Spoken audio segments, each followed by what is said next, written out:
Good morning kids. आज आप लोगों को मैं ईवीएस की बुक है मेरे पास नेचर मैजिक के नाम से पार्ट 5 5th क्लास की बुक है ये। मैं आज इसमें चैप्टर 10 आप लोगों को रीड कराने जा रही हूँ, पीपल विद स्पेशल नीड्स। इस चैप्टर को पढ़ने से पहले आपको एक वार्म अप एक्टिविटी दी गई है, आइए इसको देखते हैं। You come across a blind person trying to cross the road. A white stick in his hand is enough of an indication that he is blind. Think and write what you would do at that moment. यहाँ पर activity दी गई है कि आपने कहीं zebra crossing पे एक अंधे व्यक्ति को खड़ा देखा जिसके हाथों में एक सफ़ेद रंग की छड़ी है, जिसे देखकर आपको ये क्लियर हो रहा है कि यह व्यक्ति ब्लाइंड है। तो आप सोचिए और जवाब बताइए, लिखिए। यहाँ पर ये जो स्पेस दिया गया है इस पर लिखिए कि अगर ये सिचुएशन आपके सामने हो तो आप किस प्रकार से उसकी मदद करेंगे। ओके बच्चों, ये एक्टिविटी है, ये आप लोग सेल्फ करके दिखाएंगे, ठीक है। आइए चैप्टर स्टार्ट करते हैं। We have studied in our previous classes that our 5 senses see hear taste and smell are window to the world around us. हम सभी ने अपनी पहले की कक्षाओं में पढ़ा है कि हमारे 5 सेंस ऑर्गन जिससे हम देखते हैं, सुनते हैं, चखते हैं, महसूस करते हैं या सूंघते हैं, ये सभी हमारे संसार की खिड़की का कही जाती हैं। Okay, we are dependent on our senses to perceive our environment. हम अपने सेंसेस पे, अपने ज्ञानेंद्रियों पे ही डिपेंड करते हैं अपने एनवायरनमेंट को फील करने के लिए, महसूस करने के लिए। But still we find that our likes and dislike are not the same. लेकिन फिर भी हम देखते हैं कि हम सभी के लाइक्स और डिसलाइक, पसंद और नापसंद एक जैसी नहीं हैं। They vary from person to person. हर व्यक्ति के हिसाब से ये भिन्न हो जाती है, अलग अलग हो जाती है। सबकी पसंद नापसंद अलग अलग होती हैं। Have you wandered Y is it so? क्या आप लोग अंदाज़ा लगा सकते हैं ऐसा क्यों? Let us understand the reason for the differences with example of children from different backgrounds. आइए हम इसका कारण जानते हैं अलग अलग बैकग्राउंड के अलग अलग बच्चों के उदाहरण को देख। पहला एग्जाम्पल यहाँ आपको दिया जा रहा है बच्चों, पसंद नापसंद अलग क्यों होती है कारण बताने के लिए। बंटी का। Bunty is from West Bengal. He relishes the smell of fish being cooked because fish is the traditional food of his state. In his neighborhood lives a boy named Anup. Bunty West Bengal में रहता है। बंटी को मछली की सुगंध बहुत ज़्यादा पसंद है। क्यों? क्योंकि मछली वेस्ट बंगाल का ट्रेडिशनल पारंपरिक भोजन है। मछली को वहाँ पर बहुत ज़्यादा खाया जाता है। मछली के ही आसपास बंटी का पालन पोषण हुआ है, इसीलिए वहाँ पर रहने के कारण बंटी को मछली की सुगंध बहुत पसंद आती है। वहीं बंटी के पड़ोस में अनूप नाम का एक बच्चा रहता है। He is totally a vegetarian and can not stand the smell of fish.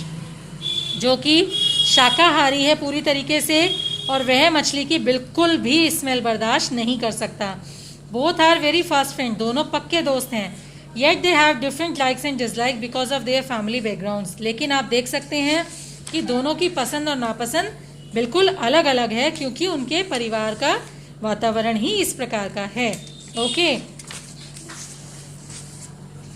The sense organs of both the children perform the same function but their brain interprets them in different ways. दोनों के sense organ same तरीके से perform करते हैं, same function करते हैं। दोनों की नाक मछली की स्मेल को सूंघने का कार्य करती हैं, लेकिन दोनों के दिमाग उन्हें अलग अलग धारणाएं बताते हैं। क्यों? क्योंकि उनके पारिवारिक माहौल के हिसाब से एक बच्चा मांसाहारी है जो मछली के ही आसपास पला बड़ा है तो उसको मछली सुगंधित लगती है। एक बच्चा शुद्ध शाकाहारी परिवार में पला बड़ा है जिसको मछली की स्मेल जो है वो दुर्गंध लगती है, ठीक है। Thus we can say that our family values, tradition, regional and cultural background have great influence on our likes and dislikes. इस प्रकार से हम देख सकते हैं कि हमारे पारिवारिक जो भी मान्यताएं हैं, रीति रिवाज हैं, जो हमारी संस्कृति है, हमारा खान पान है, जिस भी तरह का वातावरण हमारे परिवार से हमें मिलता है उसका हमारे पसंद या नापसंद पर बहुत गहरा प्रभाव होता है। ओके बच्चों, पीपल विद स्पेशल नीड्स। अब खास ज़रूरतों के साथ जो लोग जी रहे होते हैं वो कौन होते हैं? We realize the importance of our sense organs when we see people whose one or more of the senses fail to work. We call such people differently abled people. हमें अपने सेंस ऑर्गन्स का महत्व कब पता चलता है? जब हम ऐसे लोगों को देखते हैं जिनका एक या एक से अधिक सेंस ऑर्गन्स सही से काम नहीं कर रहे होते। ऐसे लोगों को हम विशेष कहते हैं, ठीक है, या हमसे भिन्न इन लोगों को हम देखते हैं। Have you seen the seats specified for physically challenged people in public buses and metro trains? The government takes such measures to help physically challenged people in small ways। क्या आप लोगों ने बस में या मेट्रो में ऐसी सीट्स देखी हैं जो फिजिकली चैलेंज लोगों के लिए स्पेशली रिजर्व होती हैं, बनी हुई होती हैं? हमारी गवर्नमेंट के द्वारा अपाहिज लोगों की मदद करने के लिए बहुत से छोटे छोटे प्रयास किए जाते रहते हैं। नेक्स्ट क्या बता रहे हैं? You must have notice the ramp placed along side staircases in public places like airport and railway stations. आपने रेलवे स्टेशन और एयरपोर्ट पे जीने के साथ में ही बना हुआ एक रैम्प प्लेस देखा होगा, जिससे बैठकर मतलब एक आप कह सकते हो क्या कहते हैं उनको, लिफ्ट की तरह ये सीढ़ियों पे ऊपर जाने और नीचे लाने का कार्य करती हैं। ओके, नेक्स्ट आपको बता रहे हैं these are for people who sit in wheel chairs and can not go up and down the stairs but the wheels roll up and down the ramp smoothly. ये ऐसे लोगों के लिए होती हैं जो व्हील चेयर पर बैठते हैं, जो अपने आप चढ़ उतर नहीं सकते हैं, तो वो क्या करते हैं, उनके बल्कि पहियों पर ही चलते हैं, तो वो इन रैम्प्स की मदद से आसानी से ऊपर नीचे जा सकते हैं।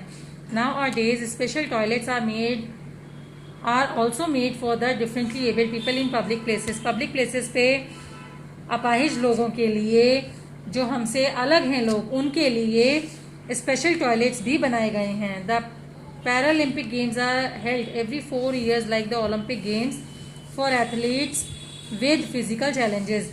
यहाँ तक कि पैरालंपिक्स गेम हर 4 साल में आयोजित किए जाते हैं उन खिलाड़ियों के लिए जो फिजिकली चैलेंज यानी किसी न किसी प्रकार से शरीर का कोई अंग उनका खराब है और वे आम लोगों की तरह काम नहीं कर पाते हैं, लेकिन उनमें जज्बा है। इसलिए ऐसे एथलीट्स के लिए हर 4 साल पे पैरालंपिक गेम्स का आयोजन किया जाता है। Such people do not want to be pitied upon or be differently behave with.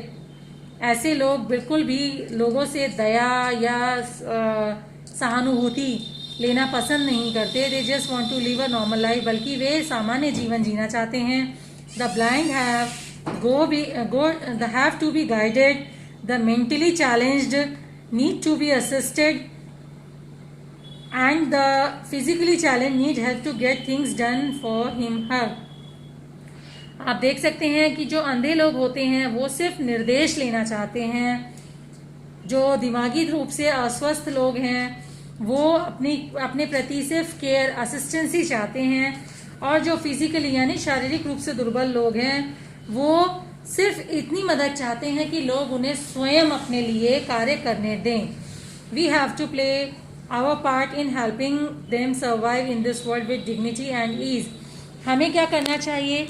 हमें पूरी ईमानदारी के साथ और पूरे दिल से इन लोगों के जो मतलब हेल्प है वो करने में अपनी महत्वपूर्ण भूमिका निभानी चाहिए। लेकिन वो हेल्प ऐसी नहीं होनी चाहिए कि इन लोगों को ये एहसास हो कि हमें इन पे दया आ रही है, नहीं।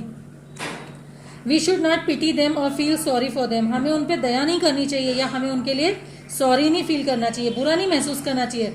बिल्कुल नॉर्मल बिहेव रखना चाहिए जैसे कि कुछ भी अलग नहीं है उनके अंदर हमारे से। This would make them feel inferior. ये ऐसा करने से, हमारे ऐसे बर्ताव से उनको अपने आप में काफ़ी अच्छा महसूस होगा। ओके, तो बच्चों पार्ट 1 में यहीं पे फिनिश कर रही हूँ। पार्ट 2 में आपको इसका फिर से भेजूंगी।